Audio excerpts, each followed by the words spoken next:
Pada abad ke-15, di tengah kejayaan Kesultanan Demak, Pulau Jawa di mana keyakinan lama dan ajaran baru bertemu. Di antara para ulama yang datang menyebarkan Islam, ada seorang tokoh kontroversial, Syekh Siti Jenar. Di tengah keheningan alam, seorang pemuda bernama Raden Abdul Jalil, yang kelak dikenal sebagai Syekh Siti Jenar, merenung tentang hakikat kehidupan. Ia lahir dari kalangan bangsawan, namun hatinya terpaut pada kebijaksanaan dan kebenaran sejati. Kemudian Syekh Siti Jenar melakukan perjalanan panjang, ingin mencari haknya kehidupan. Setelah perjalanan panjang, Siti Jenar tiba di pesantren Suijaga. Ia disambut dengan penuh keramahan, namun matanya memancarkan rasa ingin tahu yang mendalam. Sunan Kalijaga mulai mengajarkan ilmu tasawuf kepada Siti Jenar. Ia menekankan pentingnya memahami diri sebelum memahami alam semesta. Siti Jenar menyerap setiap ajaran dengan tekun. Namun, pemikirannya yang kritis sering membuatnya bertanya hal-hal yang mendalam dan kadang dianggap tabu. Semakin dalam ia belajar, Siti Jenar mulai mencari hakikat kehidupan. Ia sering menyendiri di tengah malam, merenungkan hubungan manusia dengan Sang Pencipta. Sunan Kalijaga, yang melihat potensi besar dalam diri Siti Jenar, memberinya wejangan terakhir sebelum ia melanjutkan perjalanan spiritualnya. Kemudian Sunan Kalijaga memberikan apa artinya kehidupan kepada muridnya, Syekh Siti Jenar. Ingatlah, ilmu bukan hanya untuk dipahami, tetapi untuk diamalkan. Dan kebenaran sejati hanya akan kau temukan ketika kau mengenal dirimu yang sejati.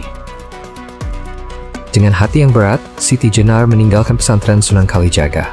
Ia melangkah dengan keyakinan baru, siap menghadapi tantangan luar. Perjalanan Siti Jenar di pesantren Sunan Kalijaga adalah awal dari pencariannya yang panjang. Ia belajar bahwa kebenaran tidak hanya ditemukan dalam kitab, tetapi juga dalam hati dan kehidupan. Kemunculan Syekh Siti Jenar di pasar desa. Di tengah keramaian pasar, Syekh Siti Jenar hadir. Kehadirannya tak pernah dianggap sebagai seorang tokoh besar, sebab ia selalu memilih cara yang sederhana untuk mendekati masyarakat. Dan akhirnya Syekh Siti Jenar berdakwah di keramaian pasar. Wahai saudara-saudaraku, adakah kalian pernah bertanya, apa arti hidup ini? Apakah hanya tentang tanah yang kita garap atau dagangan yang kita jual? Tidakkah kita ingat Sang Pencipta yang menitipkan segala nikmat ini? Masyarakat desa yang selama ini terbiasa dengan rutinitas duniawi mulai terpesona oleh kata-kata Siti Jenar.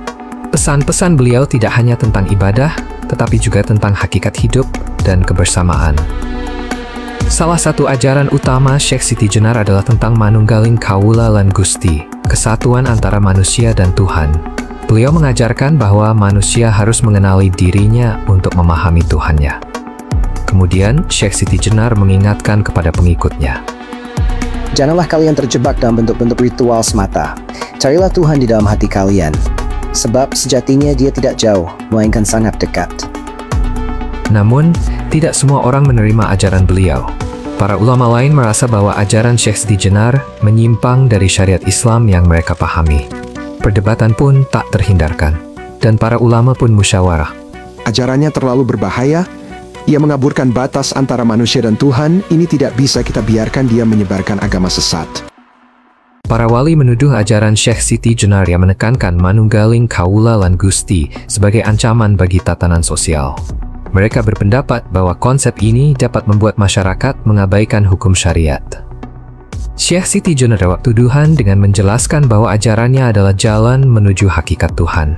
Baginya, manusia yang menyatu dengan Sang Pencipta akan hidup tanpa keterikatan duniawi. Syekh Siti Jenar dipanggil untuk mempertanggungjawabkan ajarannya. Di pengadilan, para wali menanyakan ajaran yang dibawakannya. Kemudian Syekh Siti Jenar menjelaskan.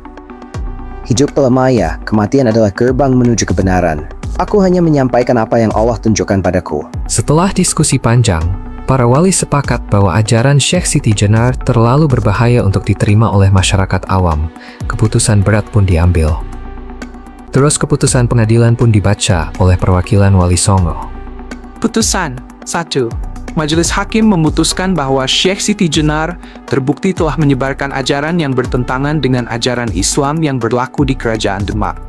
2. Menghukum tergugat Syekh Siti Jenar dengan hukuman mati sebagai akibat dari penyebaran ajaran sesat yang telah meresahkan umat Islam di Kerajaan Demak.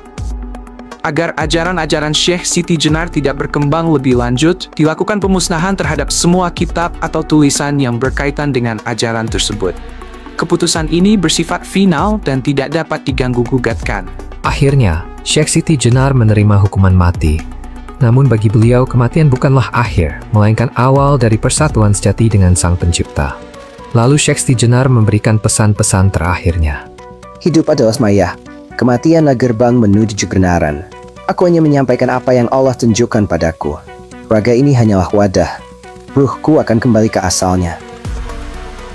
Hari terakhir Syekh Siti Jenar sudah tiba. Syekh Siti Jenar berlutut dengan tenang di depan Al-Gojo. Terlihat sekumpulan orang yang menonton, dan beliau pun tidak ada rasa takut sekalipun. Dan dia menyerahkan diri hanya kepada Allah, dan akhirnya Syekh Siti Jenar dihukum mati. Syekh Siti Jenar meninggalkan warisan berupa pemikiran mendalam tentang kehidupan dan kematian yang hingga kini masih menjadi bahan renungan. Masyarakat memahami pesannya. Meskipun banyak yang menolak, ajaran Syekh Siti Jenar telah meninggalkan bekas yang mendalam di hati masyarakat. Mereka kini menjalani hidup dengan kesadaran baru, melihat Tuhan dalam setiap langkah kehidupan. Syekh Siti Jenar, seorang ulama yang mengajarkan cinta dan pemahaman mendalam tentang Tuhan. Meskipun kehadirannya tak selalu diterima, ia tetap menjadi cahaya yang abadi bagi mereka yang ingin mencari kebenaran.